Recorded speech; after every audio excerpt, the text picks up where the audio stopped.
Hello ji, welcome to TET वाला teacher. तो आज बात करने वाले हैं पहली बार में ही सीटेट कैसे निकालें। अभी मेरा सीटेट क्वालिफाई हुआ है फर्स्ट टाइम में ही, साथ साथ में मेरी बीएड भी चली हुई है। और मैंने अभी 14 दिसंबर को एग्ज़ाम दिया था 2024 को, और 1 जनवरी को यानी कि मात्र 15-16 दिन बाद ही मेरी आंसर की आ गई इस साल की स्टार्टिंग में। और 1 जनवरी 2025 को मेरा सीटेट क्वालिफाई हो गया फर्स्ट टाइम में ही, और बीएड चलते चलते। ठीक है, इसके बाद काफ़ी सारे अटैम्प्ट बचते हैं, मैं दे सकता हूँ, लेकिन मैं चाहूँ दे दूंगा, वरना कोई ज़रूरी भी नहीं है, क्योंकि 150 वाला भी क्वालिफाई है और 90 वाला भी क्वालिफाई है, बात बराबर है। तो आज बात करने वाले हैं कि पहली बार में ही सीटेट कैसे निकालें। देखो, सीटेट एक क्वालिफाई एग्ज़ाम है, यह समझने की बात है, इसमें कट ऑफ नहीं जाती है। ऐसा नहीं है कि जो ऊपर वाले जितनी सीटें होंगी सिर्फ उनका सिलेक्शन होगा, ऐसा नहीं है।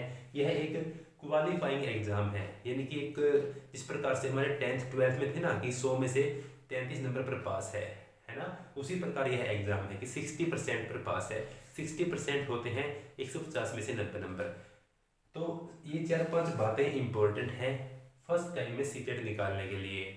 मेरा हुआ है, आपका भी हो जाएगा, विश्वास रखना है। और अच्छी अच्छी डिस्कशन करने वाले हैं किस प्रकार से होता है फर्स्ट टाइम में सीटेट क्रैक। देखो, सबसे पहली बात यही है, सबसे पहला पॉइंट यही है कि यह एक क्वालिफाइंग एग्जाम है।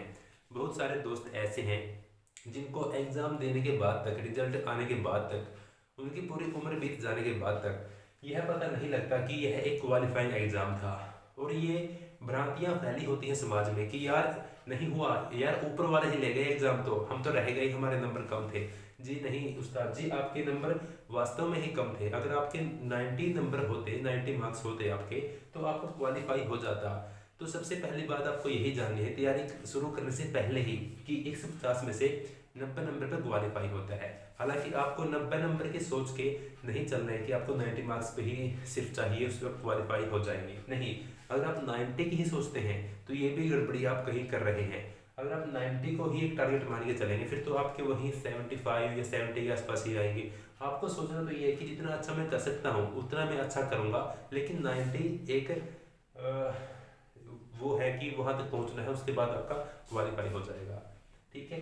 दूसरी बात क्या है कि अंडरस्टैंडिंग होनी चाहिए, आप क्या कर रहे हैं। जिस प्रकार से बहुत सारे दोस्त अपने कोर्स के साथ साथ में, डीएलएड के साथ में और बीएड के साथ में अपना अटेम्प्ट देते हैं, उनको जानकारी नहीं होती है। वो किसी कहने पर एग्जाम का फॉर्म भर तो देते हैं कि हाँ भाई ठीक है, ये चाहिए होता है सीटेट, लेकिन वो बिल्कुल उनको समझ नहीं होती है। इसलिए यहाँ पर ये पॉइंट डाला गया है कि अंडरस्टैंडिंग काफ़ी ज़रूरी है। जो आप एग्ज़ाम देने जा रहे हैं आपको समझ होनी चाहिए कि ये एग्ज़ाम है क्या, और मैं इसको क्यों देने जा रहा हूँ, और ये कैसे क्वालिफाई होगा, बहुत इंपॉर्टेंट है। इससे अगला पॉइंट है KYE। जिस प्रकार से KYC है उसी प्रकार से KYE है। ठीक है, वो होता है नो योर कस्टमर, ये है नो योर एग्जाम। आपको आपके एग्जाम के बारे में दोस्तों पता होना चाहिए कि आपका एग्जाम है क्या, इसमें क्या क्या बातें आएंगी, आपके एग्जाम का पैटर्न और आपके एग्जाम का सिलेबस, ये 2 बातें मुख्य रूप से हैं। तीसरी बात ये है कि एग्जाम किस प्रकार से होता है, कितना इसमें टाइम होता है, वो सभी बातें इसमें आ जाएंगी। पैटर्न में वो सभी बातें आ जाती हैं कि टाइम लिमिट भी तो होती है। जिस प्रकार से ऐसा होता है कि कई दोस्तों की तैयारी तो काफ़ी अच्छी होती है, पढ़ काफ़ी लेते हैं, लेकिन कोई भी PYQ न देने के कारण उनको टाइम का अंदाज़ा नहीं हो पाता है कि टाइम कितना लगने वाला है, और हो सकता है कि उनके कई सारे क्वेश्चन बाद में छूट जाएं। ये इम्पोर्टेंट है। KYE में एक बात ये आती है कि इसमें कोई भी नेगेटिव मार्किंग नहीं होती है। कई सारे दोस्त ऐसे हैं, अगर उनको 150 में से 110 या 120 के आसपास क्वेश्चन तो वो कर देते हैं, कुछ उनको आते हैं, कुछ वो अंदाजे से तुक्का लगा के कर देते हैं, लेकिन बाकी वो 20-30 क्वेश्चन छोड़ के आ जाते हैं, जिसका उनको लॉस होता है।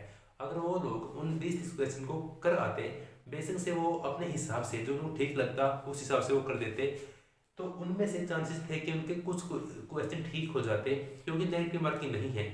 वो सोचते हैं कि अगर इनमें से कई मेरे क्वेश्चन गलत हो गए तो नंबर कट जाएंगे, लेकिन यहाँ पर ऐसा कोई भी रूल नहीं है कि क्वेश्चन गलत होता है तो नंबर कटते हैं, नहीं कटते। इसके बाद इट इज़ पॉसिबल, सबसे ज़रूरी है कि यह संभव है, और आपको आगे जाना भी क्यों है। जब आपका पहली बार में ही आप क्वालिफाई कर सकते हैं दोस्तों, तो आप आगे क्यों जा रहे हैं कि यार अभी तो काफ़ी सारे टाइम पड़ा है कि सेकंड अटेम्प्ट में कर लेंगे, थर्ड में कर लेंगे, फोर्थ में कर लेंगे। क्योंकि ऐसे भी उदाहरण हैं समाज में कि कई कई बार अटेम्प्ट दे चुके हैं। कई तो मेरे ऐसे जानकार हैं कि वो उनका अब की बार फोर्थ अटेम्प्ट था, चौथा अटेम्प्ट उन्होंने अब की बार दिया है, लेकिन उसमें भी नहीं हुआ है। हालांकि उसमें गलती उनकी भी नहीं है, वो तो बेचारे हर बार अपना टाइम भी उसमें लगा रहे हैं, अपनी एनर्जी अपना मनी लगा रहे हैं, लेकिन वो भी कहीं ना कहीं गलतियां कर रहे हैं। इस कारण से उनको इतने सारे अटेम्प्ट देने पड़ गए। वो काफ़ी यूज टू हो चुके हैं अब तो उसके कि हाँ ऐसे ऐसे आएगा, यही करना है। तो माइंड सेट काफ़ी इम्पोर्टेंट है कि यह पॉसिबल है। अभी आप मेरा ही एक उदाहरण मान लो, मैंने अपने पहले बार में ही, पहले प्रयास में ही इस एग्जाम को कर लिया है। इतना टफ नहीं होता है, बातें समझने का सारा खेल है, यहाँ पे ज़्यादा मुश्किल नहीं है। और जो आज का हमारा लास्ट पॉइंट है, पांचवा पॉइंट है, सबसे इम्पोर्टेंट ये है, राइट पर्सन और राइट प्लेस। आप किस व्यक्ति के गाइडेंस से पढ़ रहे हैं, आप किस जगह पर जाकर पढ़ रहे हैं, आप कहाँ से कोचिंग कर रहे हैं, आप यूट्यूब से पढ़ रहे हैं, आप कोई बुक पढ़ रहे हैं, या आपने किसी का कोर्स ले रखा है। सबसे इम्पोर्टेंट ये है, जिस प्रकार से मैंने फर्स्ट टाइम में किया है तो किस प्रकार से किया है मैं आपको बता रहा हूँ, उसी प्रकार से आप जिसके पास जा रहे हैं, आप जिस जगह से पढ़ रहे हैं, बुरी जगह कोई भी नहीं है, सभी अच्छा करवाते हैं, लेकिन बंदे का माइंडसेट कैसा है वह भी तो इम्पोर्टेंट होता है। तो यही कहने का मतलब है कि सही जगह से पढ़ें, आपका टाइम वेस्ट नहीं करें। गलत कोई भी नहीं पढ़वाता, सारे ठीक करवाते हैं, लेकिन बातें आपके दिमाग में किसके थ्रू जा रही हैं या किसका आपको समझ में आता है। जैसे ये भी तो होता है ना कि कई सारी क्लासेस हम देखते हैं, उनमें से एक चैनल की या एक बंदे की क्लास हमें समझ में आती है, तो हमें लगता है कि हाँ अब जाके वाइब्रेशन मैच हुई है, अब जाके हमें सही महसूस हुआ है कि हाँ हम यहाँ से पढ़ेंगे तो हमारा कॉन्फिडेंस भी आएगा और हमारा एग्जाम भी निकलेगा। तो इन बातों का ध्यान रख के पहली बार में ही आप आपका सीटेट क्रैक कर सकते हैं।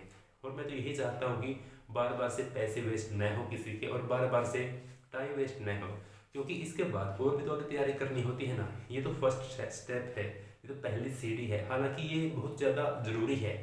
देखो सीटेट से कोई भी जॉब नहीं मिलती है, ये सत्य है, लेकिन सीटेट के बिना कोई भी जॉब नहीं मिलती है, ये भी सत्य है। टीचिंग की हम बात कर रहे हैं, है ना, तो इसको पहले क्रैक कर लो, इसके बाद मेन एग्जाम की भी तैयारी करनी है, उसकी तैयारी भी करेंगे, लेकिन सबसे पहले मेरे दोस्तों इसको क्रैक कर लो। अगर आपको क्लासेस चाहिए हैं तो हमारी क्लासेस स्टार्ट हो चुकी हैं, बिल्कुल फ्री आपको पढ़ाया जा रहा है यहाँ पे, ठीक है। अच्छी अच्छी क्लासें मिलेंगी और साथ साथ में ऐसी वीडियो भी आती रहेंगी जिससे पढ़ाई के साथ साथ में एग्ज़ाम कैसा होगा, कैसे करना है, एग्ज़ाम के बाद क्या करना है, वो सब बातें भी डिस्कस करते रहें, मिलकर चलेंगे, कोई भी दिक्कत वाली बात नहीं है। अगर आपको विश्वास बनता है, चीज़ें अच्छी लगती हैं, तो चैनल को सब्सक्राइब कर लें। टैट वाला टीचर नाम से हमारा ये आप चैनल पे वीडियो देख रहे हैं, तो हर दिन क्लासें आ रही हैं, चैनल से जुड़े रहें, पढ़ते रहें, और फर्स्ट टाइम में भी आपका टैट निकलना बिल्कुल पॉसिबल है। और अगर कोई दोस्त ऐसा देख रहा है तो जो कई बार एग्जाम दे चुका है नहीं निकल रहा, तो उसके लिए भी यह रणनीति बिल्कुल सही से काम करती है, और कई सारी वीडियो आ चुकी हैं। आप भी चैनल पर बने रहें, आपका भी सीटेट जून 2025 बिल्कुल अवश्य हो जाएगा। अगर आप इसके बाद ही देख रहे हैं तो जो आपका अगला सीटेट है वह हो जाएगा। ध्यान से पढ़ते रहें, जुड़े रहें। Thank you so much.